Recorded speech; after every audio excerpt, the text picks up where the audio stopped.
kahapon nga mga kulay na share ko sa inyo na kailangan natin umuwi ng Manila kasi may mga business meetings, tapos dumaan tayo sa mall para mag food trip at mamili ng mga kung ano-anong kailangan natin. Oops, pero bago yan, ito muna ang mga nangyari. Morning mga kulay, dito pa rin tayo sa Manila. Kaya tayo bumili tayo ng tropical hot palado. Ang breakfast nga natin dito ay tropical hot kasi nakakamiss na yan. Hindi tayo nagstay dun sa condo natin sa BGC kasi medyo malayo doon ang ating mga meetings. Dito tayo nagstay, nagrenta lang tayo ng Airbnb, kumain tayo ng palabok dyan, ng chicken at macaroni salad. Ang sarap mga hulay. Pero alam nyo, kahit na nag-enjoy kami, ito naman yung isang bagay na ayaw namin dito. Grabe ang traffic sa buong Metro Manila. Kahit dito sa BGC, alam nyo ba, 20 years ago wala namang traffic dito, pero ngayon talaga namang ang sikip-sikip na ng kalsada. Ito naman yung building kung saan may business meeting si Roel. Yan o. Ang BGC. Dito tayo sa BGC. May mga kailangan lang tayo kasi yung mga business matters.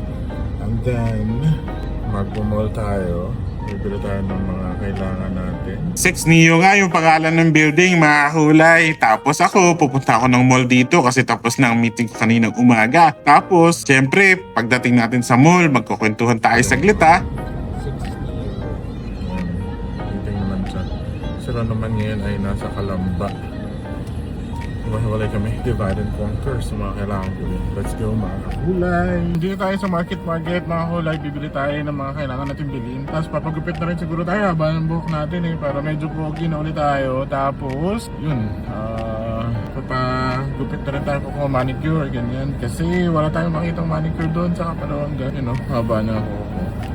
Let's go, samahan Ito na nga ang itsura ng market sa mga hindi pa nakakapunta dito, ng mga taga Kapalongga at mga kaibigan natin. Marami dito mga bazaars. Iba't iba ang mga tindang pagkain. Halimbawa ito, mga pagkain na tatagpuan sa Bulacan. Ito naman, mga pagkain na tatagpuan sa Palawan. May mga kumakanta pa doon. Ito naman sa Cebu. Ito naman sa Ilocos. Marami dito, kaliwat kanan. Iba't iba ang tinda. Nakakaaliw din mga kahulay. Bumili nga tayo ng mga kung ano-ano dyan na iuwi natin para meron naman tayong makain doon sa atin sa Kapalongga. Tapos ang dami ding sale dito. Nakakaaliw yung mga tinda, mga kahulay, na halos 60% off. Laking bagay no. Tapos syempre nagpagupit na tayo. Sabi natin kay kuya, kahit anong gupit basta yung babagay sa atin. Ito si kuya, ginugupitan na tayo. At ito naman ang final outcome. Medyo pumogi naman tayo, hindi ba mga kahulay?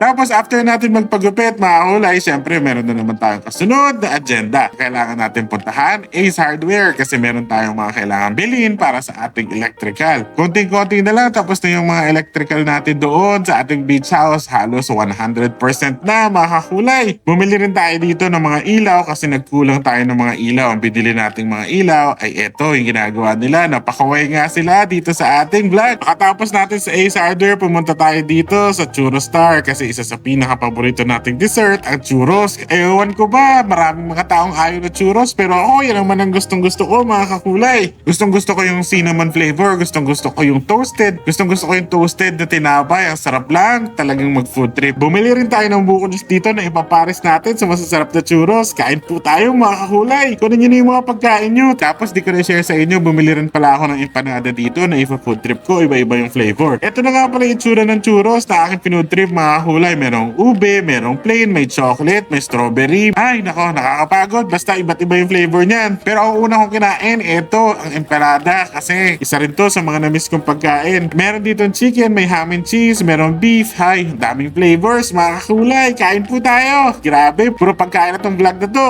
After natin kainin yung panada, kinain na natin yung churros. Nagsimula tayo sa ube kasi ube ang isa sa pinaka-paborito kong flavors, mga kakulay. Ang sarap kasi ng ube. Tapos sinusaw ko sa caramel. Medyo hindi bagay kasi sobrang tamis na pero okay na rin yan. I'm not complaining. Ito naman, kumain tayo ng siomai kasi nasobrahan tayo ng tamis. After natin doon sa market, mga kulay, nag-ikot-ikot pa tayo sa kabilang mall. Doon naman tayo pumunta sa SM Aura. Sa SM Aura, marami na tayo nabili ng mga kailangan natin. Tapos, syempre, after ng mahabang paglalakad, ano pa ba ang gagawin natin? Di kakain na naman. Aray ko! Syempre, dito naman tayo kumain sa McDonald's sa mga kakulay. Pero, kung hindi nyo matatanong yung kaninang kinain ko, breakfast yun. Ito naman ang lunch. Mukha lang talagang tuloy-tuloy yung kain ko kasi tuloy-tuloy yung mga videos dito. Pero kanina pa umaga yun. Di ako nag-i-explain pero yun lang talaga ang totoong nangyari. After nyan, pumunta tayo sa Watson sa mga kakulay. Bumili na tayo ng mga kailangan natin sa personal hygiene para laging mabango at laging fresh na fresh. Kalipas nga ng ilang minuto na pagsha-shopping natin doon, pumunta naman tayo dito sa Home Depot. Sa Home Depot kasi dito mas maraming electrical na kailangan natin. Dito tayo namili ng mga ilang kailangan natin na ikakabit doon sa ating beach house. Yun lang mga kulay. Salamat sa pagsama sa amin sa another food and travel adventure. Bukas ulit ha. Thanks. Bye! Laging na street, walang pa. Boss B, boom boom, walang tatalo pa. Boss B, tatak may dala.